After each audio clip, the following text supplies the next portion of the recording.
afternoon, everybody. Yep, it's already afternoon, and we are not the last act between you and your lunch, so I hope we can be a little bit interesting.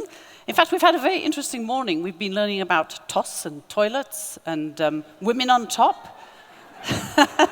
So I'm just wondering how we can cap that with aviation. Maybe we're going to the Mile High Club. But then I looked at my panel, and I think I've got a manel. I've got no women on the panel, so the women aren't on top here yet. But anyhow. Let's hope we can make aviation a little bit exciting for you as your second last session before lunch. Hey? Alex, are you here? Oh, Rodger. Yeah. Okay. And Rodger.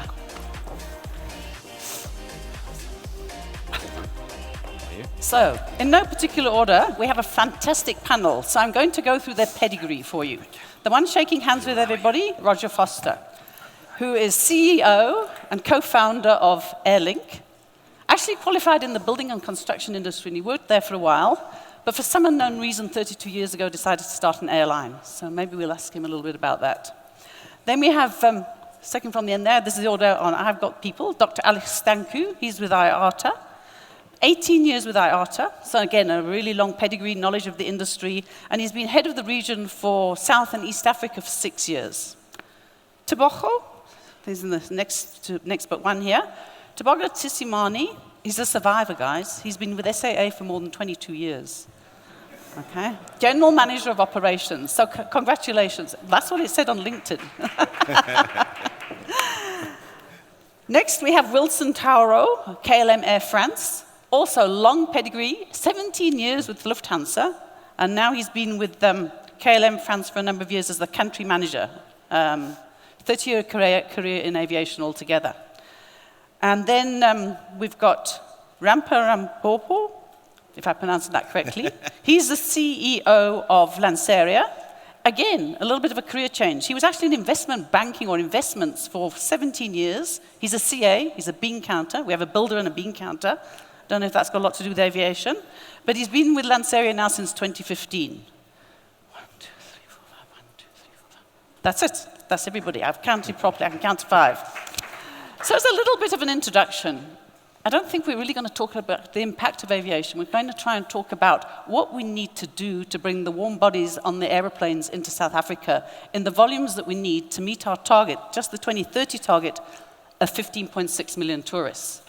And in fact, 90% of our overseas tourists come in on aeroplanes. Hardly surprising, they're coming from overseas. But they are the biggest spenders in our tourism industry. That's where the value in the industry largely lies, in our overseas tourists. But there's another 600 or so thousand African arrivals that come in on aeroplanes as well, and also tend to be high spending. So this aviation connectivity is vital for every part of our tourism industry. And the one interesting fact is that the African air arrivals is our only air transport market that is up on 2019 levels, overall. So if you actually look at the numbers, and this is why we perhaps need to look at an air access strategy or to work harder on getting the flights and the routes and the capacities out there, we're not back to 2019 levels. I'll give you some examples. I looked at the year-end 2020 and year-end 2024 for AXA. Our international arrivals for 2020 were 9.2 million air arrivals. Okay, no, it's not arrivals. Let me correct myself. Passengers is in and out. It's passengers carried. Compared to 2024, 7.1. So we're more than 2 million down. Cape Town is the one star on international. They're on 2.8 in 2024 compared to 2.4 in 2020. So they have surpassed their international arrival levels. But they haven't surpassed their domestic ones. Their domestic arrival levels are now 179,000 for 2024 compared to 184,000 in 2020. And our minister, in fact, Minister DeLille, just in August this year, made some comments about the fact that, for instance, in domestic, we have 18 million seats in 2024 compared to 22 million seats in 2019. And international is the same. We only got 9.3 million in 2019, and we've got 7.8 million now. So we're just not back there yet, guys. Another fact I wanted to put on the table, and I couldn't actually find it, but I love the fact that in 1993, before our democracy, we had 21 international airlines flying here. We peaked at 76 in 2014. I can't seem to find the number for now, but I think it's less than 70, judging by the different things that came up on the very intelligent AI systems I asked this question to. So where are we in aviation, and what do we need to do to make sure we can increase the frequencies and the routes and bring the tourists from wherever they are into this country and then also move them around the country, because the domestic airlines are important for our domestic markets, and they're important to move our foreign tourists once they arrive here. But I'm going to step back one level, and I'm going to actually ask Alex, if I may, the first question.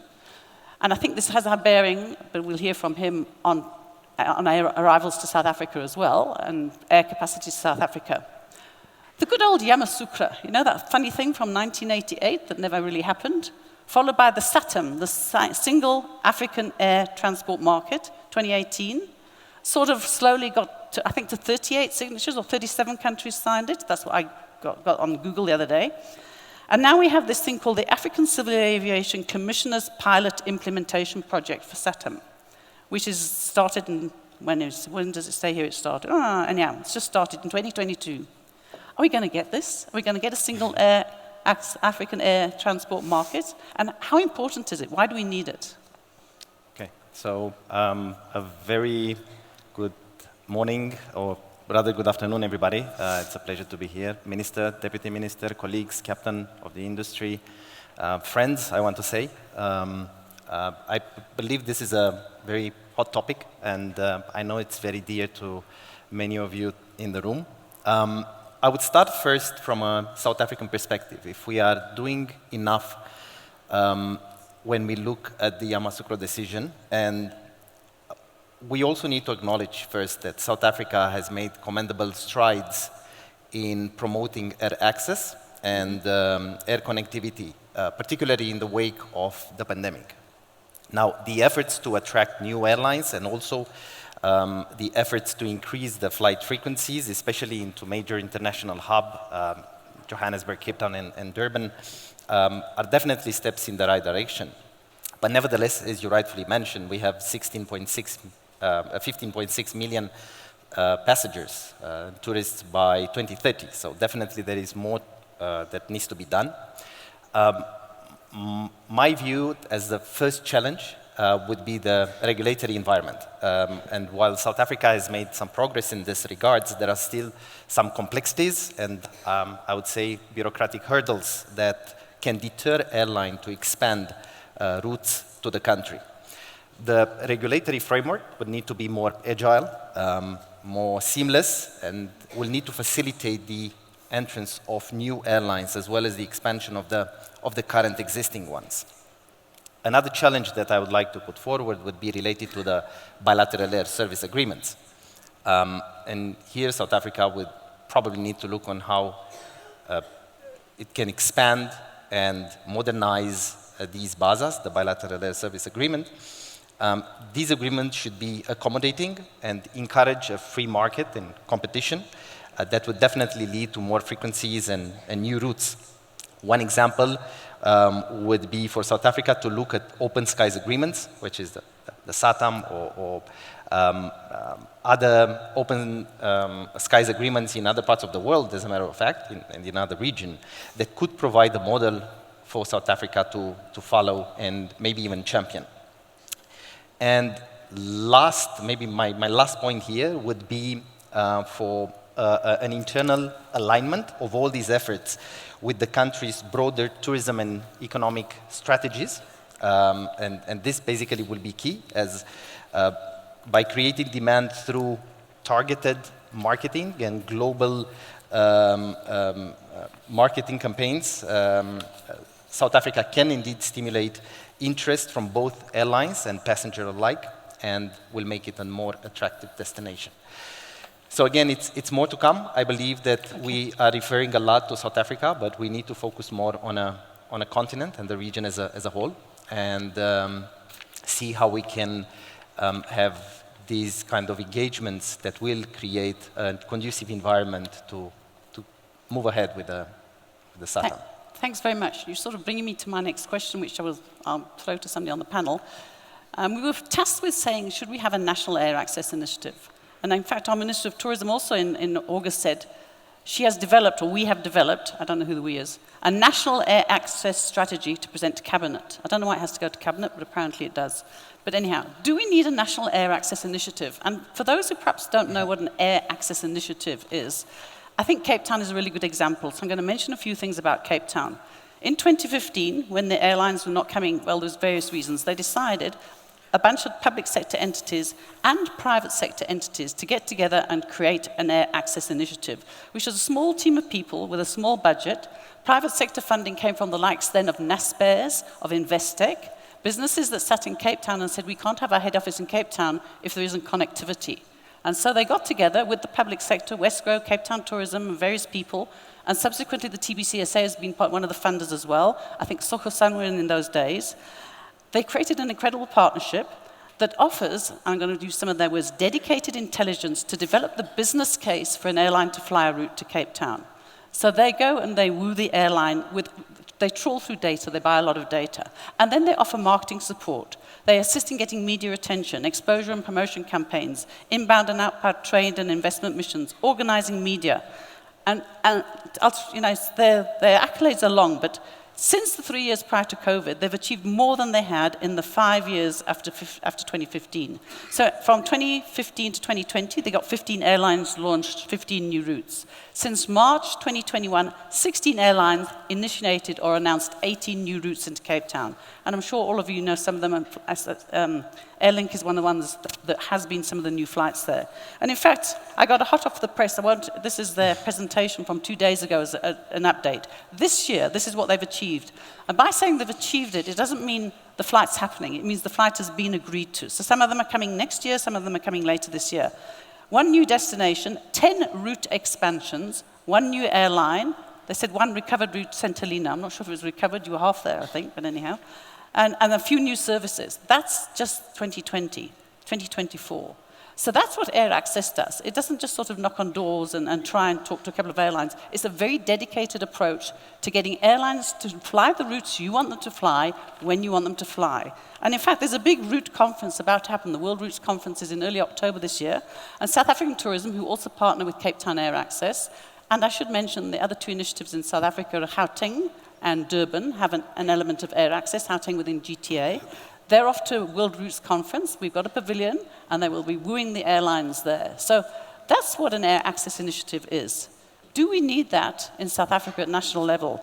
I'm sure a few of our panelists would like to talk, but I was going to ask Wilson first, because I know he was in our minister's powwow at Indaba, along with Tebogo earlier this year, where they were talking about just this very thing, air access. So what's your thoughts on a national initiative, Wilson? Well, thanks first for having me. Good afternoon, everybody. I think I'm going to be brutally honest here because it's really important that when we get a platform like this is to address really how do we feel from an international airline point of view. Air France has been flying into South Africa for 70 years, and KLM has been flying here for 85 years. So there is a strategic market for us. It's a very, very important market for us in our global network. We fly here regularly, and we're probably the only airline that continued to fly here during the COVID period throughout the time, which means that we strongly believe in this market. But on the other hand, we talk about the air access and our interactions. So if we talk about Cape Town Air Access, we have interactions every second week. There's discussions on what can we do, how can we look at some numbers, statistics, what is important, what's not. And without naming the other departments, I don't even know some of them. And I think that's really where the problem is. But for me, as an expat living in South Africa for the last 3 years, I believe in the brand South Africa. I do not believe in a province or other parts of the country. And I think what's really important for us is to look at what works and what can we take out of that and apply it on a national level. There's no doubt that Cape Town and Kruger are 2 iconic destinations that everybody knows about in the world. But what are we doing to promote other provinces? What are we doing to promote Limpopo? What are we doing to promote Mpumalanga and the other parts of the country? There is really nice news which I welcomed last year was the resort that Club Med is building in the north of Durban. This resort will have 450 rooms, and it's going to be first of a kind, which will offer people the option of a beach and also the bush. Mm-hmm. But the fact that this resort, which will open in 2026, will create hundreds and thousands of direct or indirect jobs. We are in discussion to see can we fly there and bring passengers in there. And I think that's really the storyline and the narrative that we need to push, because there's an untapped potential. If we have to move from the current 9 to 10 million to 30 million, we need to explore the whole country, and it cannot be just 1 or 2 regions. Because if you think about where we are today, and I think with all my respect to what's been done in these 2 regions, the price of traveling to certain parts of the country during the peak holiday season is not affordable to a lot of travelers. So if you're coming in from Europe, you already have a big burden in terms of how much you pay for your airline tickets. If it's a family of 4, you're paying double that you would normally pay in a low season versus the high season. So we need to kind of stretch the country a bit more, and I think that's really where we can see success coming.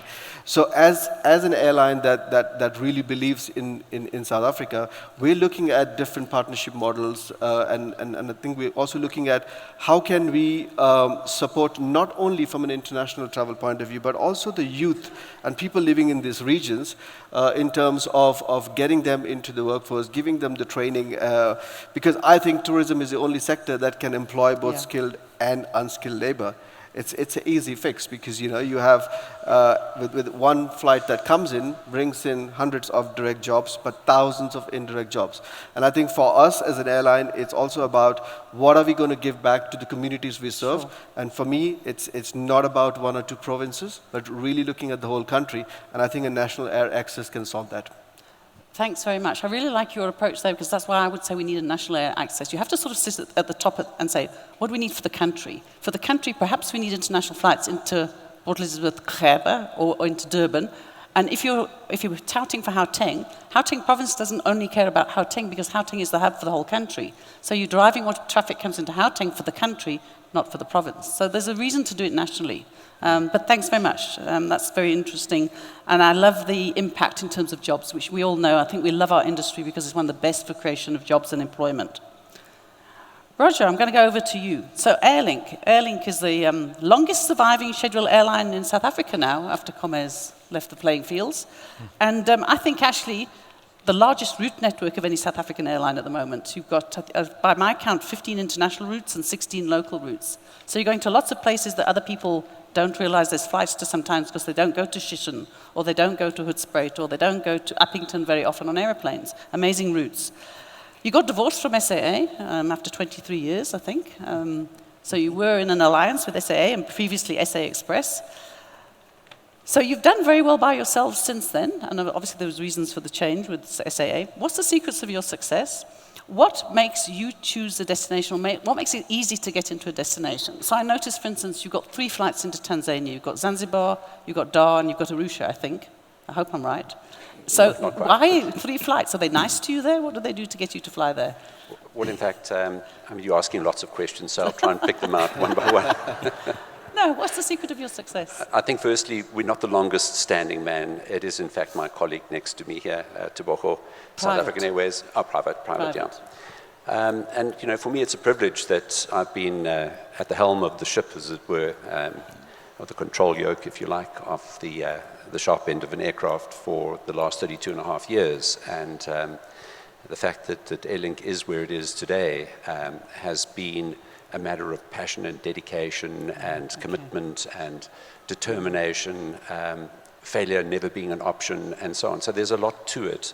And it's delightful that we've got a team of 2,700 staffers that are completely joined at the hip, glued together in unity. And that is really the driving force and the essence as to why the business has done what it has done. It's true that we got divorced from South African Airways. That was a very traumatic event, I think, for both parties, because frankly the relationship was good over many, many years. And I'm not saying that there were never any bumps in the road. There were lots, but we were always able to reconcile through those. And I think that a lot of where we are today is attributable to the relationship, and as that evolved. Right from the early origins of it in 1995, in fact, when we joined the Voyager frequent flyer program, and when we became a fully fledged franchisee in 1997, we were able to build a comprehensive network system in conjunction with our then partner South African Airways. So of course, when they went into business rescue in 2019 in December, it came as a surprise. And I mean, obviously, under that circumstance, you don't really have too much of an option if the default remains, but to jettison the relationship and move on. And we've done so, and it was emotionally difficult, practically almost impossible. But fortunately, we had the foresight to preempt that. I don't want to dwell too much on that, but it was the dawn of a new beginning. And then I have to give credit to the pandemic. It gave us a wonderful opportunity to rethink who we were, to repurpose ourselves after a lot of introspection, and then to make it all happen. To rebrand ourselves, reinvent the brand Airlink as opposed to where we were in the South African Airways franchise relationship, and then start focusing on the regeneration of a comprehensive network system, which today spans over 60 routes to 50 plus destinations in the sub-region, over 15 countries, operating 85,000 flights per annum. And it's comprehensive back to Dar es Salaam. Well done. Dar es Salaam is one destination that we focused on in Tanzania. And yes, we've been welcome to operate there. We single flight a day at the moment, double daily on certain days of the week. And we're going to step up to double daily every day of the week. It's not the only destination where the country has welcomed us. Zimbabwe has welcomed us with open arms, and we're thankful for that. Namibia has welcomed us with open arms, and I'm very proud to say that through the pandemic and through when South African Airways went into business rescue and discontinued their services for a period of time, the only way air access happened in and out of Namibia was on Airlink, and we never dropped the ball once, and we've never missed a beat. We've been reliable all the time. We've focused on the customer centricity elements of it, on the on-time performance, and for those reasons, the door is open for us, not just in Namibia and Zimbabwe and Dar es Salaam, Tanzania, but wherever we've been able to extend the Airlink network, and we're very proud of what we've accomplished up until now. Brilliant. Just a quick question, because I think that's a lovely story, and I love that you were welcomed with open arms in all those countries. I'm sure there's a lot of detail behind what the welcome entailed. But Zanzibar and their $44, does that make you think twice about that route? Zanzibar is purely a tourism destination, and when we put our hand up and tried to procure the traffic rights to Zanzibar, they were not available to us. So there are limitations, and I think I heard it said earlier on, bilateral air services agreements are restrictive, and there is one bilateral air services agreement between Tanzania and South Africa that is limited, and for that reason we haven't been able to get access to Zanzibar. I do believe that right now, if we were to apply again, there is a prospect that we could get traffic rights to Zanzibar. It's a great destination, but bear in mind it's a destination of a different price point. Yes. And one has to think about sustainable viability.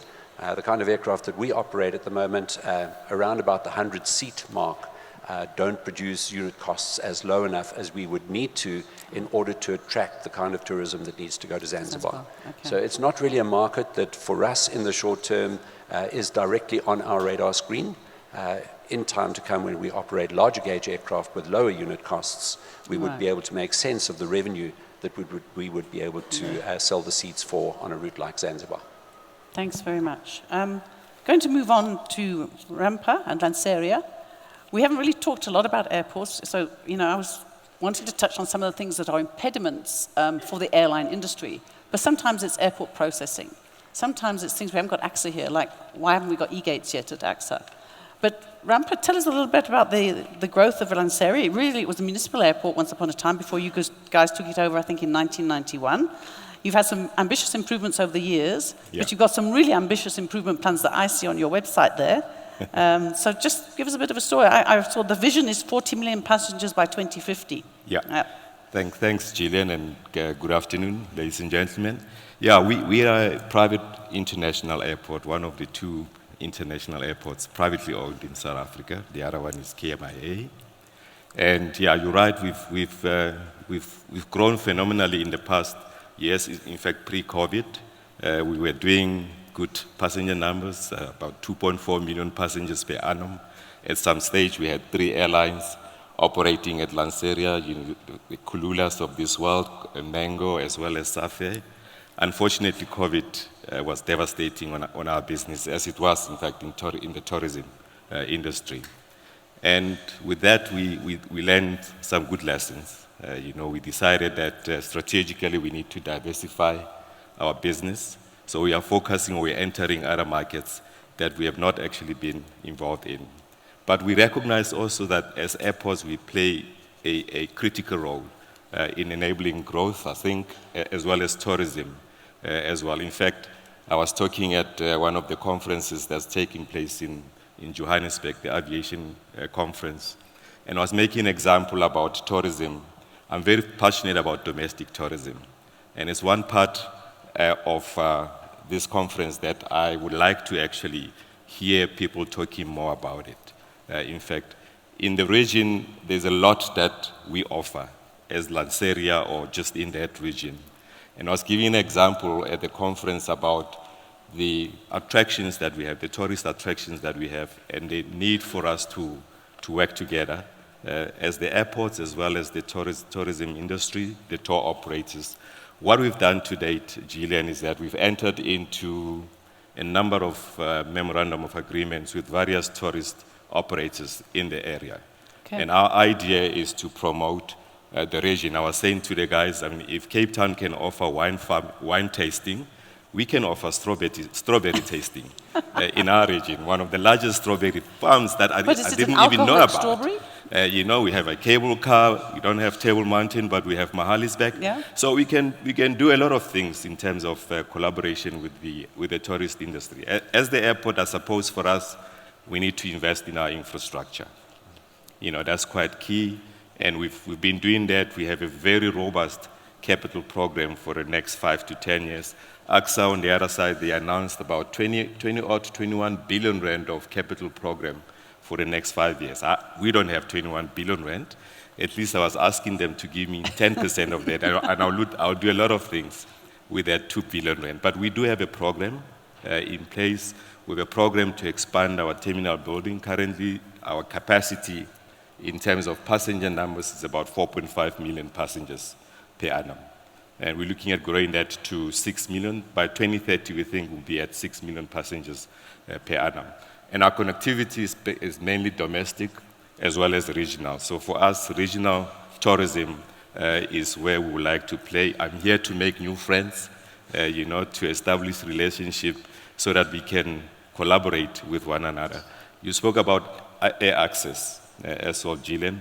We have the desire, in fact, in the region to establish Lanseria Air Access as well, to bring all the stakeholders together so that we can start promoting tourism in the area. I think for us, Lanseria is one of those best kept secrets. Rodger will tell you about it. In fact, I can't wait to have the conversation with him to introduce some of the routes locally with Airlink as a result of his Qatar You must get together transaction. Afterwards, guys. Yeah. So we see us as critical in the ecosystem, and we are here to work with the sector to make sure that as one SA Inc., we are able to achieve the kind of growth that we are looking for for South Africa. Thanks. I love your emphasis there on domestic as well, because I think that's important. I love the emphasis on the partnering with the local tourism industry in terms of driving passengers and the fact that you can come into Lanseria for an experience. Lovely stuff. But, I'm just going to say, on their website, they say the how train is going to go there, there's going to be a smart city, there's going to be a hotel. I hope there's going to be at least a lovely, smooth processing for when you do get international or regional flights. Yeah, so, and those are smart city is not driven by us, but it's driven by the government, but we are the anchor of the smart city. You're part of it. Yeah. And we're looking at, for example, the rollout of the how train network in the region as well. That for us is a game changer because ground transportation is quite key in connecting the people. So we're having those conversations as well. But you will see, in the next 5 to 10 years, industrial development, but also commercial hotels as well as other related industries that will contribute to the growth in the region. Cool. What do you think of the Winelands Airport? I beg your pardon? What do you think about the Winelands Airport? Sorry, I'm struggling to hear you. The Winelands Airport? What do you think about that? Cape Winelands. Cape Winelands, yes. I must just be careful that I don't say anything Sorry. That will get me into You- trouble with the Cape with Competitions Commission. But I think it's a wonderful opportunity. Ah, good. In fact, Same. there is room for secondary airports Yeah. in South Africa. Yeah. In fact, privately owned. And what we are also advocating, Gillian, is for government to consider, I think people were talking about PPPs, government to consider at the local level as well, some of those municipal airports that we believe are commercially viable, but unfortunately how they run right now, they don't actually make money. And if we can get into those PPPs with government to Yeah. manage some of those Okay. airports, will make a big difference in the economies of those regions as well. So Cape Winelands is a good story. I think, they still have a long way to go, but there's a room for a Cape Winelands of this world. Yeah. The secondary airports. Thank you. Tebogo, SAA. Last but definitely not least, but maybe the smallest. But that's a terrible thing to say, sorry. I got a quote from you last year. I forget which event it was at. It says, you're resilient and you've exceeded your plans for reintroducing routes. You hope to have 18 routes in place by the end of the year. And I like this one. The airline is looking to reintroduce all its legacy long-haul routes. So I think that would be really exciting. You're getting bigger, which is great. You've added 2 intercontinental, which is Brazil, Sao Paulo, and Perth. You've got quite a few in Africa. You've got the 3 domestic routes. This is just an interesting stat. So they put the Sao Paulo route on in, end of October, beginning of November last year. So we've got from November to July this year, 9 months of stats of Brazil arrivals compared to the same 9 months, which is 2022, to July 2023. Anybody guess what the growth is in tourism from Brazil, or passenger traffic from Brazil, tourist arrivals? 197%, ladies and gentlemen, nearly 200% growth in our Brazilian tourists because they put a route on to Sao Paulo, and a lot of other South American tourists coming in. So I think that shows the power of a route. I mean, that's just great news. Thank you for doing that. So when's China and India coming? So, first of all, thank you for inviting me. It was actually good to hear that there are significant movements around the area of visas. It was also very interesting that India and China was mentioned so many times. I was keeping a score and I lost counting. And the African destination that was only mentioned once and in passing was Kenya. And Kenya has always granted South Africans visa-free access.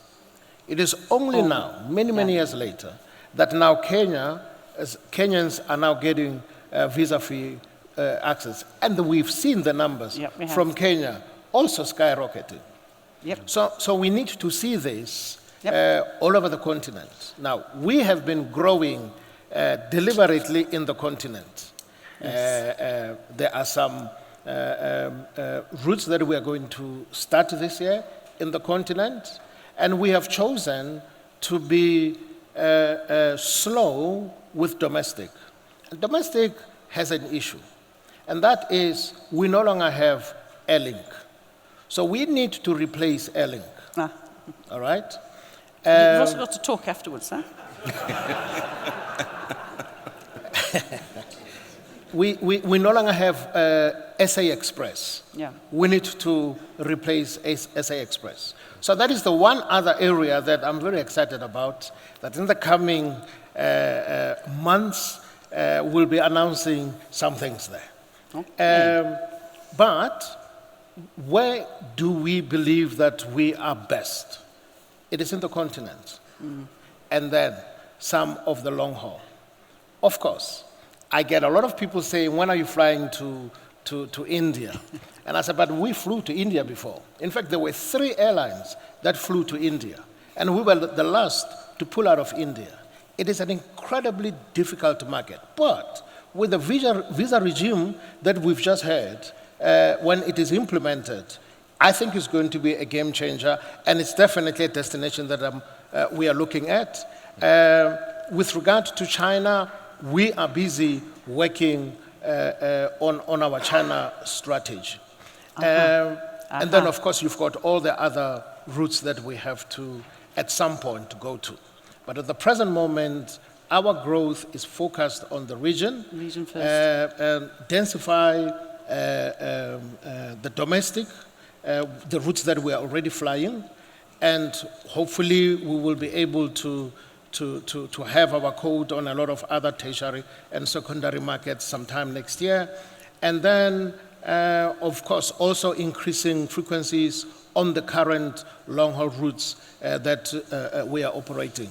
And so far, it's been very exciting and very heartening to see the growth. Obviously, the number of frequencies or the number of destinations that we eventually are going to land on will always make Airlink the biggest airline in the country in terms of network.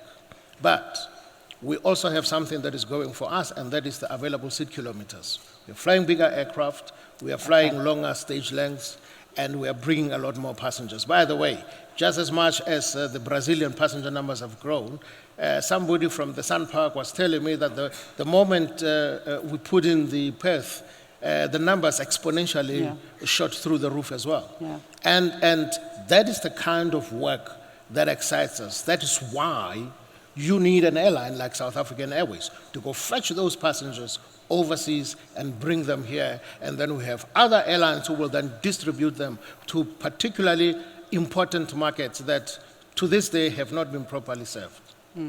Thanks very much for that. It's very interesting. And I assume SAA is getting stronger. We're 1 year behind on that balance sheets and financial statements at the moment, but I'm sure you're confident and you won't talk about that. But it's good news all around.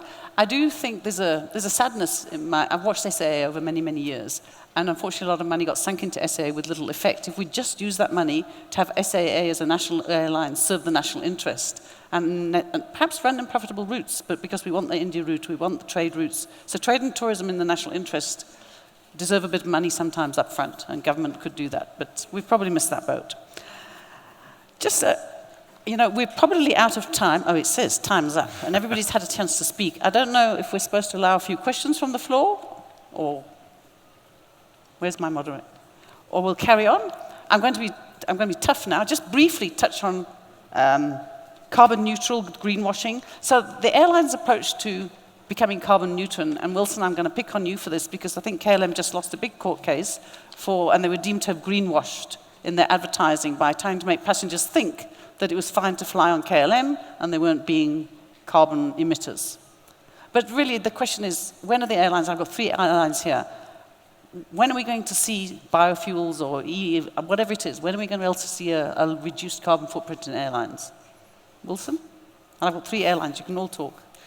Yeah, I think I can talk about the European standpoint because that's really where most of the regulations that come along for us is important. So there are 2 ways to do that.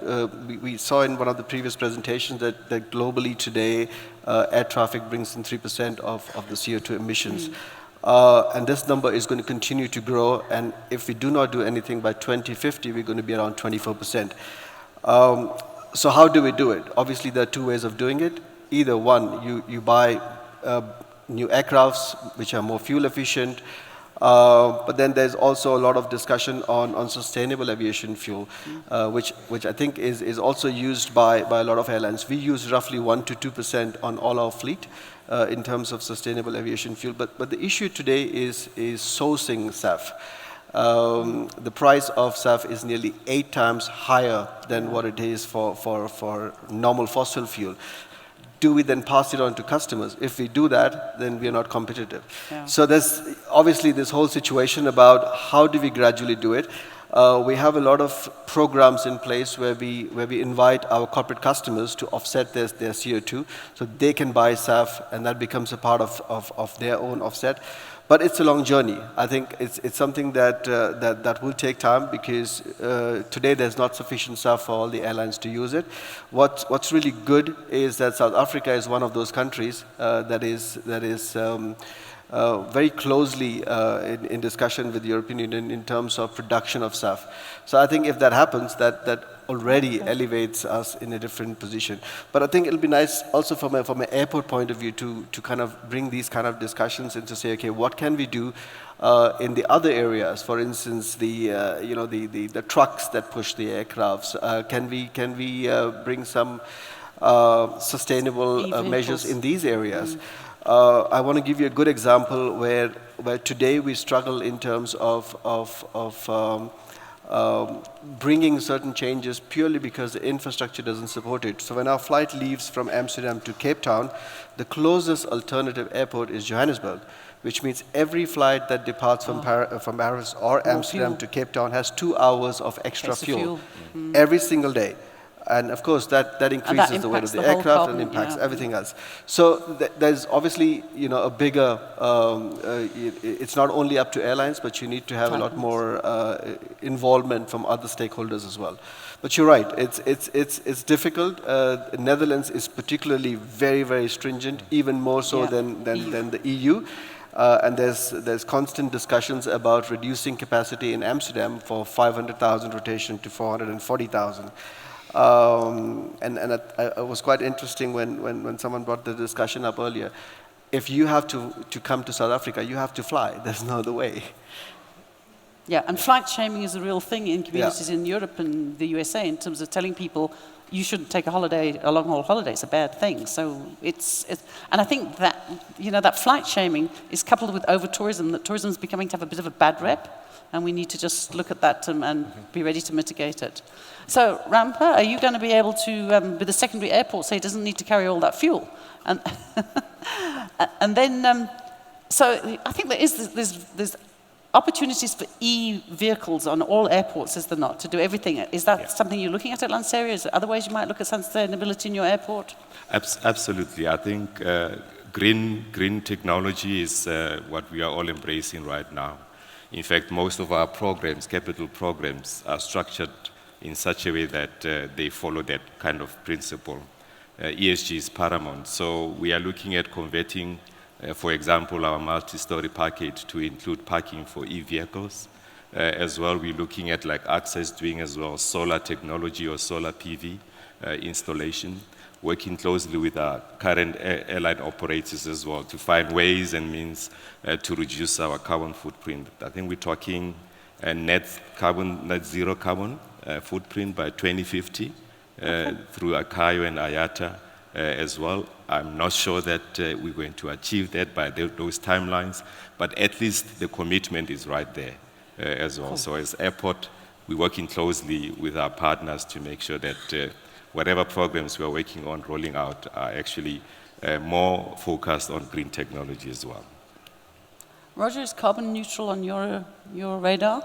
It absolutely is. We start off with the concept of sustainable aviation fuel, recognizing that it's fully imported and costs a lot more than normal jet A1. It's not something which we consume all the time, but we have pioneered, as have other airlines in our country.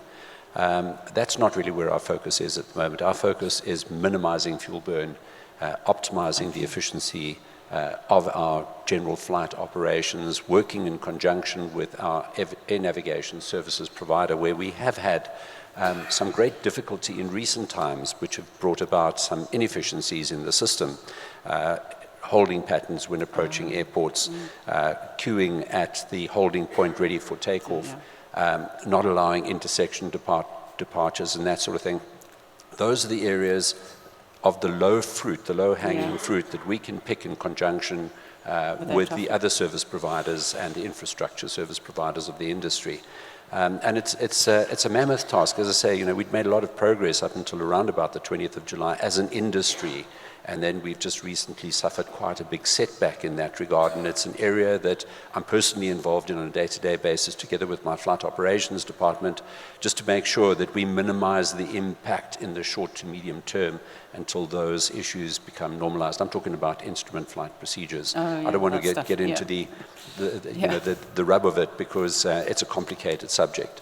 But those are the areas. Of course, all of our buildings have solar power.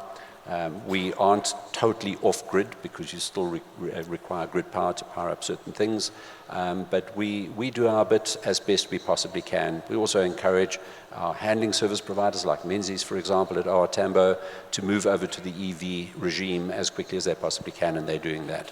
So yeah, it's very much foremost on our agenda as well.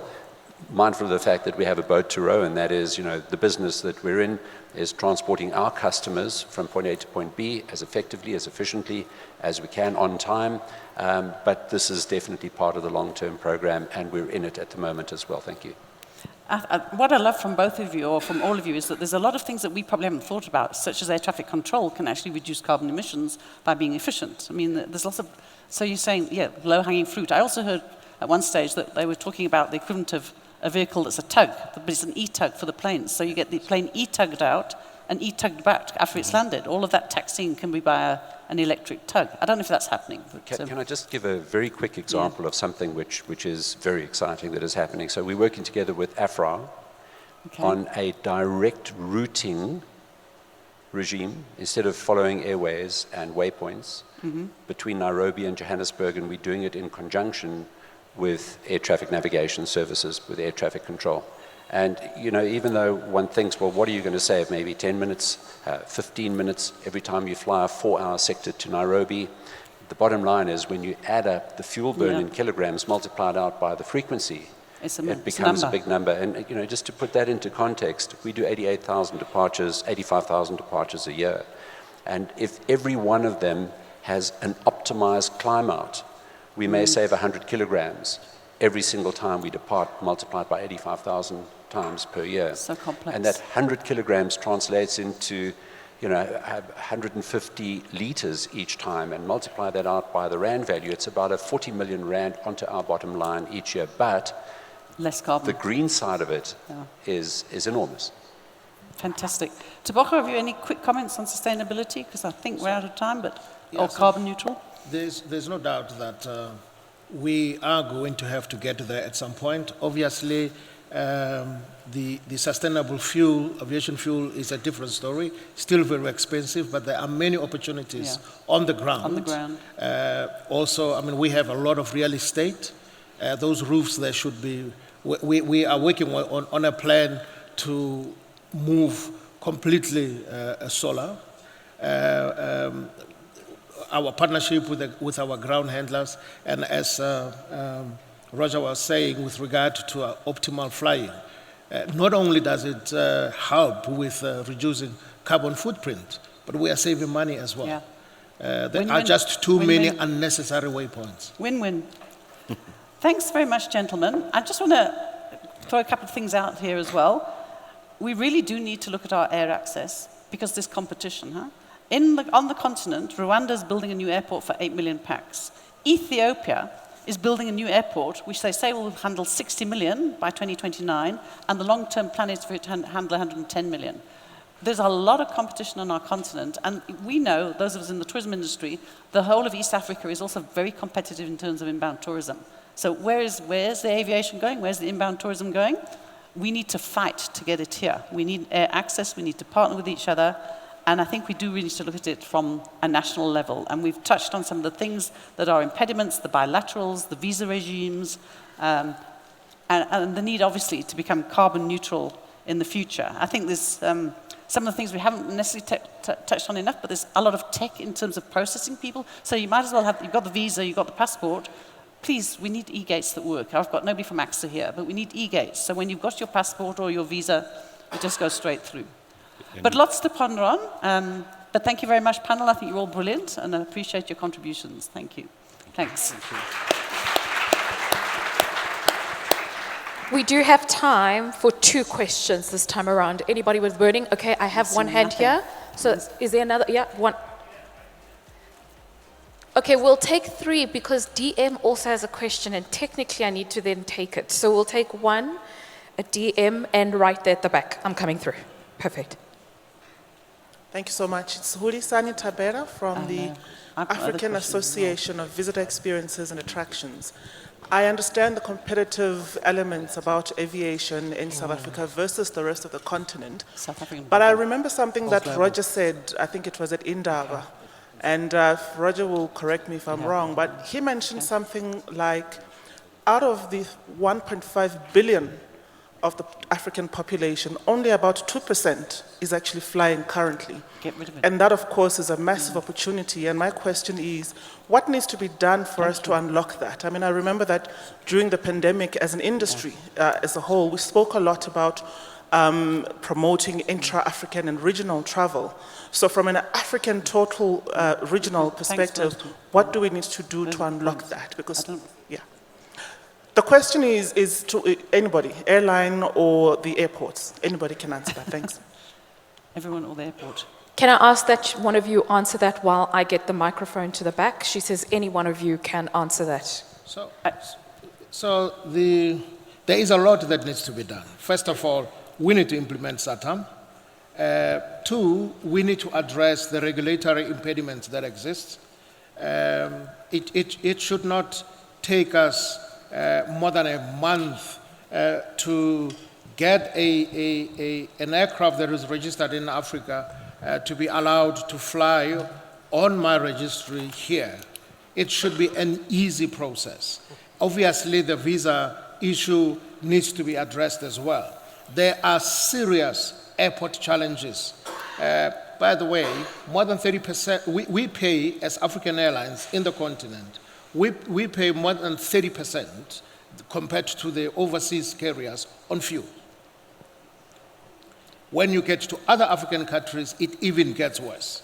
So whilst this will take a long time, here in South Africa, we still are the biggest aviation market in the continent. And the question is, what do we do to make sure that the competition that they are building out there does not negatively affect us? So indeed, I'm also in support of a national plan for air access. Our airports must be very, very attractive. You see this thing happening in the Middle East where these countries are competing with each other, and they are saying that customers are now convinced that there's one airport that I would prefer to go through than the usual one, because it makes my life easier. And the reason why we've also seen transit numbers dropping significantly, even before the pandemic, at OR Tambo, it is because of the pain that our customers go through. So there are specific things that we have to do. And if we just talk like we always do, well. Thank you so much. So Gillian, if I may also add to that, I agree with Tebogo that SATAM needs to be implemented. The days of just talking are gone. But then as airports as well, I think government need to also understand and appreciate the contribution that private industry actually makes to the ecosystem as well. I think government always lament about lack of funds to invest in infrastructure. And that's what we are seeing in most of the region, countries, that there's not much investment in that infrastructure because of lack of funding. Now, if government involves private investors, and I'm probably talking selfishly because I'm operating a private international airport, then you'll see a lot of investment into the sector. But then also, once you do that, you have an improvement in infrastructure. People then start wanting to actually use your facility. Airports, we are the first point of contact and the last point of contact through the journey. And it has to be that passenger experience, travel experience, should actually be carried through in airport environment, through infrastructure development. But not only that, continued maintenance of the infrastructure as well. Can I ask that we take the other question, because we've still got 2 more questions, otherwise we're going to start another panel discussion all over again. Can we take your question from the back there? Is it on already? Yeah. Good afternoon, panel members and ladies and gentlemen, ministers and deputy ministers. All protocol observed. Thank you very much for giving me this opportunity to put a question forward to the panel. Probably the panel members that can answer this is probably the airline panel members or the moderator if he so chooses. We should start with understanding that air access begins at home. In other words, you should be taking more airlines out of South Africa to destinations which are not currently served or have any interest in being serviced by any of the other operators. And these are what you call uncontested type of routes. You should allow those operators to operate those routes, and in fact you should have many more operators to fly niche routes, building up very specific markets. As you can see, by creating a new route, you create that market. Now, that's on the international side. I understand that you need to get international reciprocity on some of the routes that you need to bring inbound. However, on the domestic side, as well as the international side, we have air service councils which are controlled by the South African government, the Ministry of Transport specifically. And we have serious challenges in trying to get licenses and routes approved and operators approved, new operators. I have not seen any new domestic schedule operator being given a license. We have an application, for example, by one of our group's companies on the domestic side that's been outstanding for 3 years, an application process which should take no more than 4 months. Now, if we can't get our house into action and into place in South Africa, why do we expect anybody else to be nice to us? And these are the problems we are sitting with. What do you think about having more operators, having international schedule routes domestically as well as internationally? I'll put that to the panel to answer, given the facts that I've just given you now. Thank you. Thank you so much. I'm going to encourage the panelists who didn't answer previously to perhaps take a stab at that one. Anybody want to have a stab at it? Otherwise, so I would say the whole meaning and raison d'etre of our panel is to talk about more flights on more international routes. And I think that's what we're all aiming for. And that's what we want to do to grow our tourism pie, to grow the aviation sector, the aviation services into South Africa and into the various airports, not just Joburg International. So I think we're on the same page there. I can't talk about the Air Services Licensing Council and application taking so long. I don't know if you've had problems with the application process? Yeah, I think that this is a complicated issue, and Murat is right in whinging about it. I think we can all air our views. I think it starts off with the regulatory framework being archaic and long overdue for review and overhaul. The Domestic Air Services Act was promulgated in 1990. It was Act 115 of 1990. It's out of date in many aspects, and the International Air Services Act, the Licensing Act 60 of 1993, long out of date. These acts are badly written. They're vague in many aspects, and they need to be reviewed. The interpretations of the acts are vested in 2 respective licensing councils. One of them is the Domestic Air Services Council, and the other one is the International Air Services Council. And I don't think that there has been the passing on of the institutional memory that dates back to when the acts were promulgated and when the first councils were emplaced by the Minister of Transport as required by the Act. So this is an area where in recent times the 2 respective councils have adopted their own interpretations of the acts, including their interpretations of when meetings should be held, how they should be held, and how they should respond to the license applications or amendment applications that have been put before them. So these are areas of inefficiencies. There's also been areas of who is responsible and accountable to pay the individuals for serving on the councils. So it's an area where we've got an issue at the moment, and I think as a collective, as an industry, we need to be talking to the minister and saying, come on, it's time to overhaul these acts. Thank you. So that should be ARSA and BARSA should be going in together, I would have thought, yeah. Unfortunately, I have to take this one last question from the DM. I'm on a time crunch. It's your problem, not ours. Thank you. Thank you very much. It's not even a question. Mine is just a concern with regard to the panel. a panel of men. And I'm just asking myself whether, if they are invited, What did you say?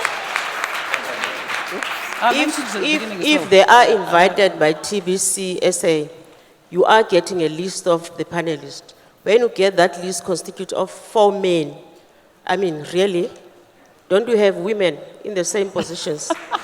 At least 2 women for that matter. You know, the president, every time that the ministers appoint boards, it gets approved by the president, and the president would bring it back and say that this is not the kind of board that I want. Out of 17 members, I need 10 women and 7 men. So it has been like that for all the years, you know. But now when the panel, you know, entered the stage, I just became very much restless and say that really, at this time, an hour, for men in the panel, let us do better than that. Thank you then. It's a comment. And I think we'll leave it on that note. A round of applause, please, for our panelists and our moderator.